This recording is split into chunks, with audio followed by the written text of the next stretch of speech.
బిడ్లారా, నా వైపు చూడండి. మీరు మందిరానికి వచ్చారంటే ఏదో ఒక పనిలో పాలిభాగస్తులవ్వండి. అఫ్ కోర్స్ మీరు ఇంజనీర్లు అయి ఉండొచ్చు, డాక్టర్లు అయి ఉండొచ్చు. ఇంకో మాట చెప్పంటారా, అలా చక్కగా చదువుకొని మంచి స్థితిలో ఉన్న మీరు మందిరంలో పరిచర్య చేస్తే మిమ్మల్ని చూసి అనేక మంది ఇన్స్పైర్ అవుతారు. ఈ అన్న సాఫ్ట్వేర్ ఇంజనీర్ అట, 3 లక్షల జీతం అట, చూడు చూడు చూడు మందిరంలో చీపురి కట్టబెట్టుకుని ఊడుస్తున్నాడు. ఈ అన్నకు 2 లక్షల రూపాయల జీతం అట, చూడు చిన్న పిల్లోడు లాగా వచ్చి లైవ్ దగ్గర కూర్చొని లైవ్ ఇస్తా ఉన్నాడు, ఎంత దీనుడిగా బ్రతుకుతున్నాడో. వాళ్ళని చూసి మేవెందుకు అలా బ్రతకూడదని నీలాంటి వాళ్ళను చూసి రాబోయే యవ్వన తరం ఇన్స్పైర్ అవ్వను గాక.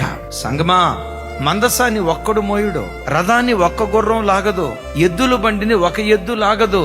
2 ఎద్దులు కలిసి 10 గుర్రాలు కలిసి మందసాన్ని కొంతమంది యాజకులు కలిసి ఎలా మోసుకుంటూ వెళ్తారో, సంఘాన్ని ఒక సేవకుడు మోయటం కాదు, ఒక సేవకురాలు మోయటం కాదు, మనమందరం సంఘ భారాన్ని మోసేవారిగా ఉండాలి.